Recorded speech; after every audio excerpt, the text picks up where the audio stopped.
महादेव जी का यह पावन चरित्र यश और आयु को बढ़ाने वाला तथा पाप पुंज को नष्ट करने वाला है। जो पुरुष भक्ति भाव से इसका नित्य प्रति श्रवण और कीर्तन करता है वह अपनी पाप राशि का नाश कर देता है।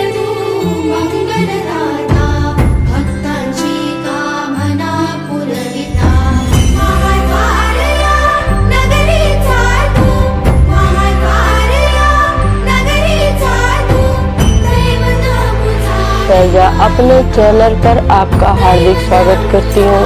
आशा करती हूँ आप सब स्वस्थ एवं प्रसन्न होंगे। आज मैं श्रीमद् भागवत महापुराण के चतुर्थ खंड के में सप्तमों अध्याय में दक्ष यज्ञ की पूर्ति की कथा सुनाऊंगी। श्री मैत्रेय जी कहते हैं, महाबाहो विदुर जी, ब्रह्मा जी के इस प्रकार प्रार्थना करने पर भगवान शंकर ने प्रसन्नता पूर्वक हंसते हुए कहा, सुनिए, नागम प्रदेश बालानम वर्णये नानु चिंतये देव माया अभिभूतानाम दंड स्तोत्र धृतो मया प्रजापते दक्षिष्णो भवत जमुखम शिरः मित्रस्य चक्षुषेक्षेत भागम स्व बहिर्षो भगः पूषा तु यजमानस्य दद्धि जक्षक्तु पृष्ठभुक देवाः प्रकृत सर्वांगा येम उच्छेषणं ददुः बाहुभ्यामश्विनो ह पूर्णो हस्ताभ्याम कृताबाहव भवन्तवर्ध्य वश्चान्ये वस्तस्य मशु भर्गु भरवते वेत। श्री महादेव जी ने कहा, प्रजापति भगवान की माया से मोहित हुए दक्ष जैसे ना समझो के अपराध की ना तो मैं चर्चा करता हूँ और ना ही याद ही। मैंने तो केवल सावधान करने के लिए ही उन्हें थोड़ा सा दंड दे दिया। दक्ष प्रजापति का सिर जल गया है, इसलिए उनके बकरे का सिर लगा दिया जाए। भगदेव मित्र देवता के नेत्रों से अपना यज्ञ भाग देखें।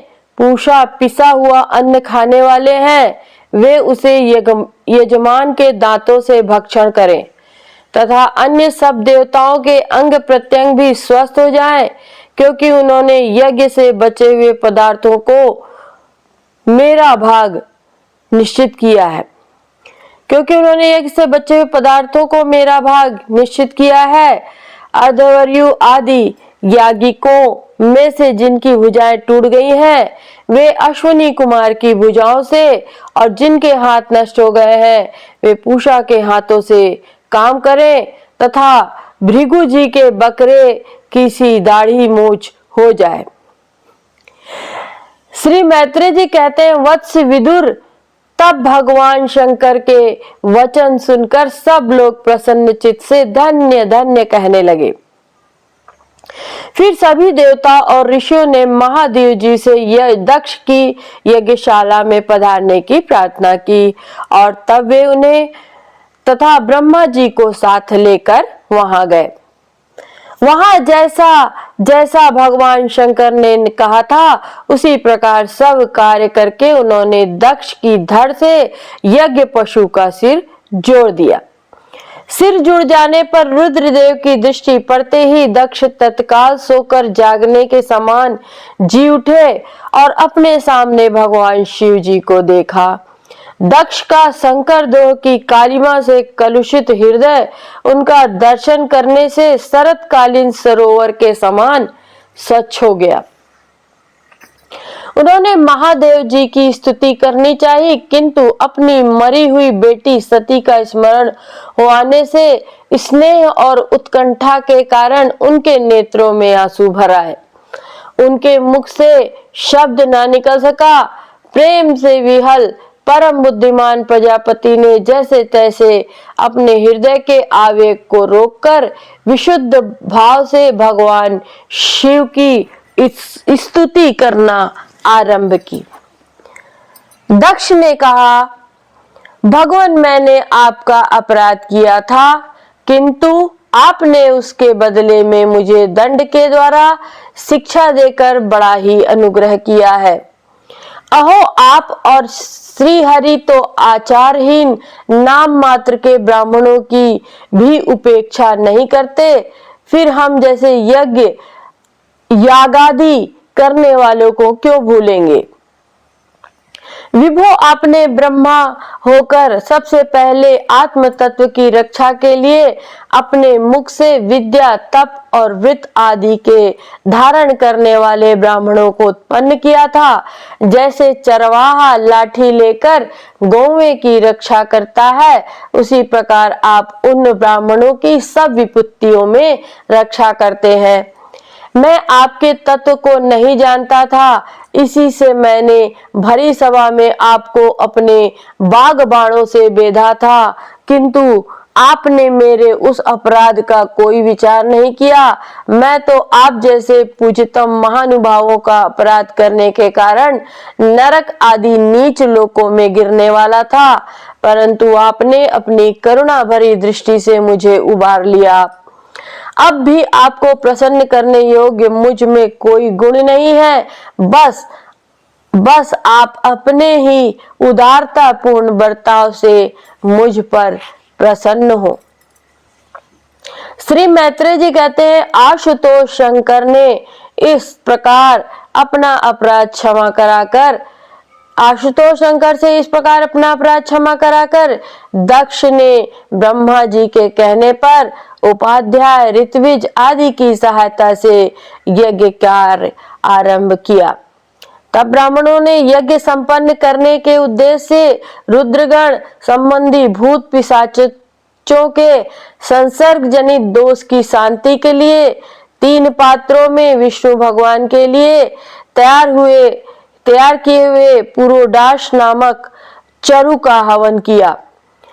विदुर जी उस हवि को हाथ में लेकर खड़े हुए अर्धवर्यु के साथ यजमान दक्ष ने जो ही विशुद्ध चित्त से श्री हरि का ध्यान किया, त्यों ही सहसा भगवान वहां प्रकट हो गए। बृहद एवं रथंतर नामक साम स्त्रोत जिनके पंख हैं, उन गरुड़ जी के द्वारा समीप लाए हुए भगवान ने 10 दिशाओं को प्रकाशित करती हुई अपनी अंग कांति से सब देवताओं का तेज हर लिया। उनके सामने सबकी कांति फीकी पड़ गई।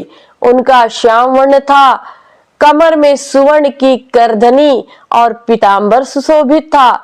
सिर पर सूर्य के समान दैदीप्यमान मुकुट था। मुख कमल भौरों के समान नीली अलकावली और कांतिमय कुंडलों से शोभायमान था। उनके सुवर्ण में आभूषणों से विभूषित 8 भुजाएं थी, जो भक्तों की रक्षा के लिए सदा उद्यत रहती है। 8 भुजाओं में से शंख, पद्म, चक्र, बाण, धनुष, गदा, खड्ग और ढाल लिए हुए थे तथा इन सब आयुधों के कारण वे फूले हुए कनेर के वृक्ष के समान जान पड़ते थे। प्रभु के हृदय में श्रीवत्स का चिन्ह था और सुंदर वनमाला सुशोभित थी। वे अपने उदार हास और लीला में कटाक्ष से सारे संसार को आनंद मग्न कर रहे थे। पार्षदगण दोनों ओर राजहंस के समान सफेद पंखे और चंवर डुला रहे थे। भगवान के मस्तक पर चंद्रमा के समान शुभ्र छत्र शोभा दे रहा था।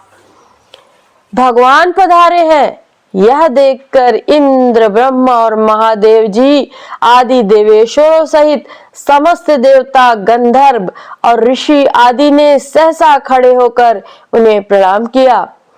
उनके तेज से सबकी कांति फीकी पड़ गई, जीवा लड़खड़ाने लगी। वे सब के सब सकपका गए और मस्तक पर अंजलि बांधकर भगवान के सामने खड़े हो गए।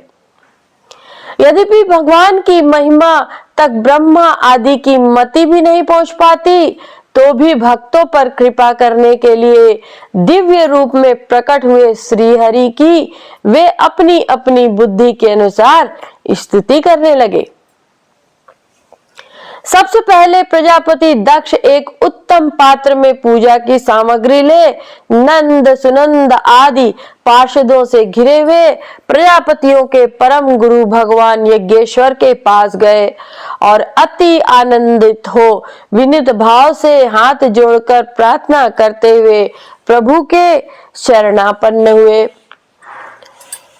दक्ष ने कहा, भगवान अपने स्वरूप में आप बुद्धि की जागृत आदि संपूर्ण अवस्थाओं से रहित, शुद्ध चिन्मय भेद रहित, अतएव निर्भय है। आप माया का तिरस्कार करके स्वतंत्र रूप से विराजमान है, तथापि जब माया से भी ही जीव भाव को स्वीकार कर उसी माया में स्थित भी हो जाते हैं, तब अज्ञानी से दिखने लगते हैं। ऋतुजों ने कहा, उपाधि रहित प्रभु भगवान रुद्र के प्रधान अनुचर नंदीश्वर के शाप के कारण हमारी बुद्धि केवल कर्म कांडों में ही फंसी हुई है। अतएव हम आपके तत्व को नहीं जानते, इसलिए इस कर्म का यही देवता है, ऐसी व्यवस्था हो गई है। उस धर्म प्रवृत्ति के प्रयोजक वेदत्रय से प्रतिपादित यज्ञ को ही हम अपना स्वरूप समझते हैं। सदस्यों ने कहा, जीवों को आश्रय देने वाले प्रभु जो अनेक प्रकार के क्लेशों के कारण अत्यंत दुर्गम है, जिसमें काल रूप भयंकर सर्प ताक में बैठा हुआ है, द्वंद्व रूप अनेकों गढ़े हैं, दुर्जन रूप जंगली जीवों का भय है तथा शोक रूप दावानल धधक रहा है, ऐसे विश्राम स्थल में रहित संसार मार्ग में जो अज्ञानी जीव कामनाओं से पीड़ित होकर विषय रूप मृग तृष्णा जल के लिए ही देह गेह का भारी बोझा सिर पर लिए जा रहे हैं, वे भला आपके चरण कमलों की शरण में कब आने लगे। रुद्र ने कहा, वरदायक प्रभु आपके उत्तम चरण इस संसार में सकाम पुरुषों को संपूर्ण पुरुषार्थ की प्राप्ति करने वाले हैं और जिन्हें किसी भी वस्तु की कामना नहीं है, वे निष्काम मुनिजन भी उनका आदर पूर्वक पूजन करते हैं।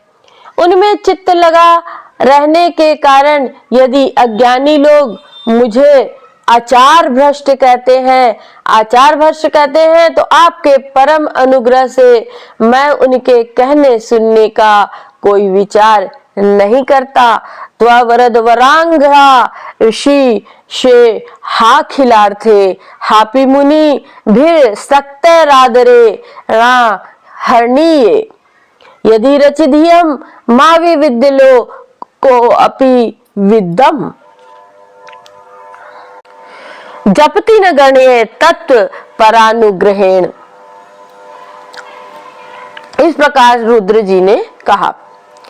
अब भृगु जी कहते हैं, आपकी गहन माया से आत्मज्ञान लुप्त हो जाने के कारण जो अज्ञान निद्रा में सोए हुए हैं, वे ब्रह्मादि देहधारी आत्मज्ञान में उपयोगी आपके तत्व को अभी तक नहीं जान सके। ऐसे होने पर भी आपके शरणागत भक्तों के तो आत्मा और सुहृद है, अतः आप मुझ पर प्रसन्न होइए। ब्रह्मा जी ने कहा, प्रभु पृथक पृथक पदार्थों को जानने वाली इंद्रियों के द्वारा पुरुषों को जो कुछ दिखता है वह आपका स्वरूप नहीं है, क्योंकि आप ज्ञान शब्दादि विषय और श्रोत्रादि इंद्रियों के अधिष्ठान है। ये सब आप में अभ्यस्त है, अतएव आप इस मायामय प्रपंच से सर्वथा अलग हैं। इंद्र ने कहा, अच्युत आपका यह जगत को प्रकाशित करने वाला रूप देवद्रोहियों का संहार करने वाली 8 भुजाओं से सुशोभित है। जिनमें आप सदा ही नाना प्रकार के आयुध धारण किए रहते हैं। यह रूप हमारे मन और नेत्रों को आनंद देने वाला है। याज्ञवल्क्यों की पत्नियों ने कहा, भगवान ब्रह्मा जी ने आपके पूजन के लिए इस यज्ञ की रचना की थी, परंतु दक्ष पर कुपित होने के कारण इसे भगवान पशुपति ने सब नष्ट कर दिया है।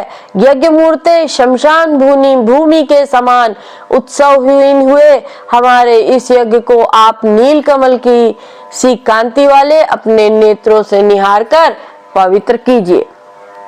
ऋषियों ने कहा, भगवान आपकी लीला बड़ी ही अनोखी है, क्योंकि आप कर्म करते हुए भी उनसे निर्लेप रहते हैं। दूसरे लोग वैभव की भूख में जिन लक्ष्मी जी की उपासना करते हैं, वे स्वयं आपकी सेवा में लगी रहती हैं, तो भी आप उनका मान नहीं करते, उनसे निःस्पृह रहते हैं। सिद्धों ने कहा, प्रभु ये हमारा मन रूप हाथी नाना प्रकार के क्लेश रूप दावानल से दग्ध एवं अत्यंत तृषित होकर आपकी कथा स्वरूप विशुद्ध अमृतमयी सरिता में घुसकर गोता लगाए बैठा है। वहां ब्रह्मानंद में लीन हो जाने के कारण उसे ना तो संसार रूप दावानल का ही स्मरण है और ना वह उस नदी से बाहर ही निकलता है। यजमान की पत्नी ने कहा, सर्वसमर्थ परमेश्वर आपका स्वागत है, मैं आपको नमस्कार करती हूँ, आप मुझ पर प्रसन्न होइए। लक्ष्मीपते अपनी प्रिया लक्ष्मी जी के सहित हमारी रक्षा कीजिए। यज्ञेश्वर, जिस प्रकार सिर के बिना मनुष्य का धड़ अच्छा नहीं लगता, उसी प्रकार अन्य अंगों के पूर्ण होने पर भी आपके बिना यज्ञ की शोभा नहीं होती। लोकपालों ने कहा, अनंत परमात्मन आप समस्त अंतःकरणों के साक्षी हैं। आप समा अंतःकरणों के साक्षी हैं। यह सारा जगत आपके ही द्वारा देखा जाता है, तो क्या माइक पदार्थों को ग्रहण करने वाली हमारी इन नेत्र आदि इंद्रियों से कभी आप प्रत्यक्ष हो सके हैं? वस्तुतः आप ही हैं जो पंचभूतों से पृथक फिर भी 5 भौतिक शरीरों के साथ जो आपका संबंध प्रतीत होता है, यह आपकी माया ही है। योगेश्वरों ने कहा, प्रभु जो पुरुष संपूर्ण विश्व के आत्मा आप में और अपने में कोई भेद नहीं देखता, उससे अधिक प्यारा आपको कोई नहीं है। तथापि भक्तवत्सल जो लोग आप में स्वाभिमान रखकर अनन्य भक्ति से आपकी सेवा करते हैं, आप में स्वामी भाव रखकर अनन्य भक्ति से आपकी सेवा करते हैं, उन पर भी आप कृपा कीजिए।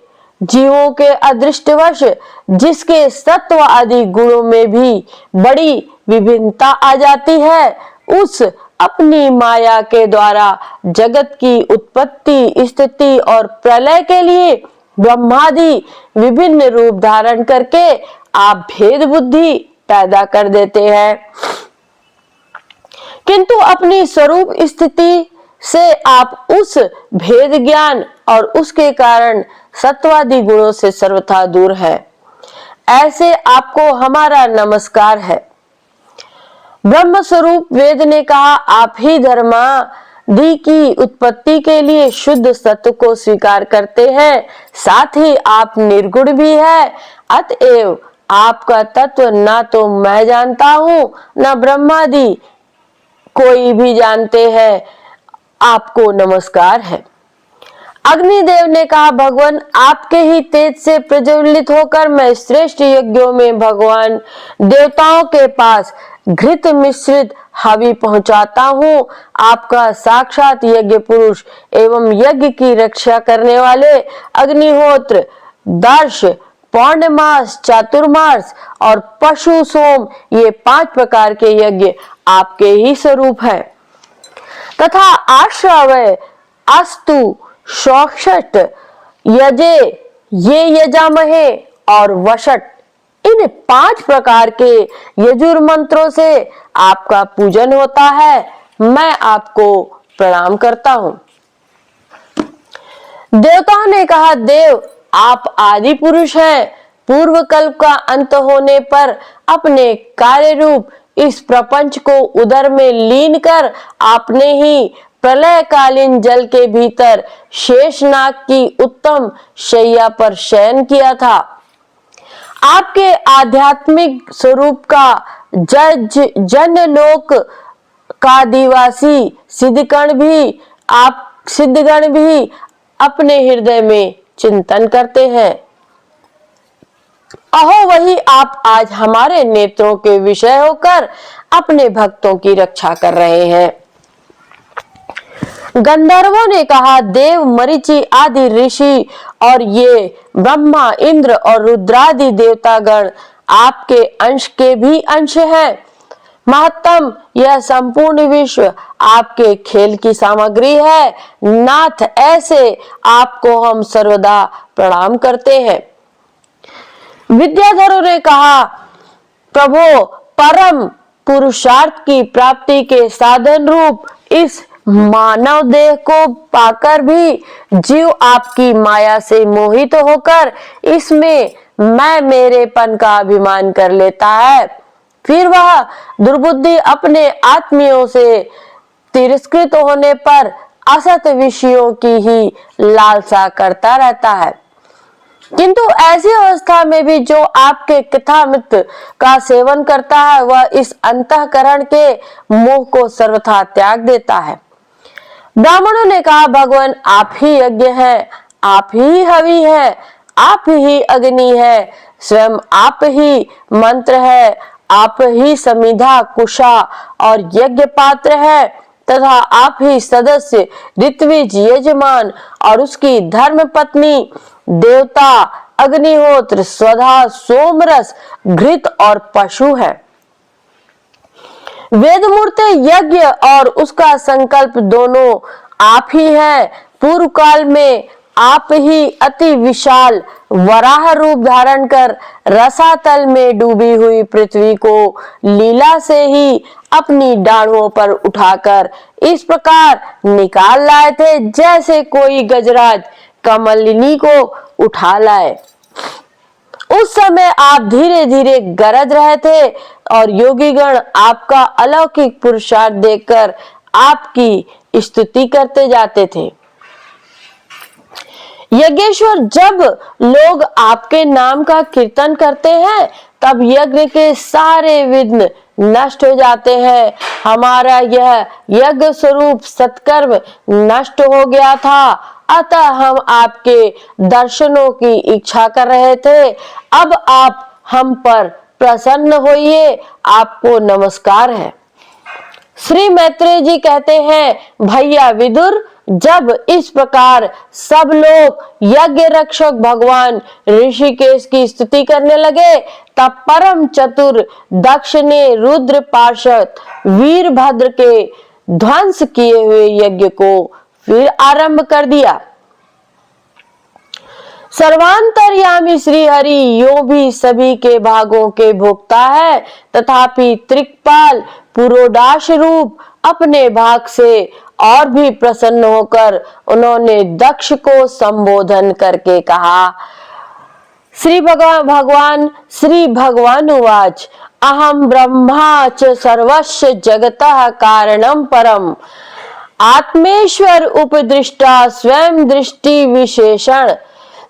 दृष्टि दृग विशेषण आत्म मायाम समाविश्य सो अहम गुणमयी द्विज सृजन रक्षण हरन विश्वम दृगे संज्ञाम क्रियोचिताम तस्मिन् ब्रह्मण्य द्वितीये केवले परमात्मनि ब्रह्मा रुद्रो च भूतानि भेदे नाग्यो अनुपश्यति यथा पुमान स्वांगेषु शिरः पोण्यादिषु क्वचित् पारक्य बुद्धियं कुरुते एवं भूतेषु मत्परः त्रयणामेक भावानाम यो न पश्यति वैभिदाम सर्वभूतात्मानाम ब्रह्मन् स शांति अमधिगच्छति। तो इस प्रकार भगवान ने कहा, जगत का परम कल्याण करने के कारण परम कारण मैं ही ब्रह्मा और महादेव हूँ। जगत का परम कारण मैं ही ब्रह्मा और महादेव हूँ। मैं सबका आत्मा, ईश्वर और साक्षी हूँ तथा स्वयं प्रकाश और उपाधि शून्य हूँ। विप्रवर अपनी त्रिगुणात्मिका माया को स्वीकार करके मैं ही जगत की रचना, पालन और संहार करता रहता हूँ और मैंने ही उन कर्मों के अनुरूप ब्रह्मा, विष्णु और शंकर के नाम धारण किए हैं। ऐसा जो भेद रहित विशुद्ध पर ब्रह्मा स्वरूप मैं हूँ, उसी में अज्ञानी पुरुष ब्रह्मा, रुद्र, अन्य समस्त जीवों को विभिन्न रूप से देखता है। जिस प्रकार मनुष्य अपने सिर, हाथ आदि अंगों में ये मुझसे भिन्न है ऐसी बुद्धि कभी नहीं करता, उसी प्रकार मेरा भक्त प्राणी मात्र को मुझसे भिन्न नहीं देखता। ब्रह्मन हम ब्रह्मा, विष्णु और महेश्वर तीनों स्वरूप एक ही है और हम ही संपूर्ण जीव रूप हैं। अतः जो हम में कुछ भी भेद नहीं देखता वही शांति प्राप्त करता है।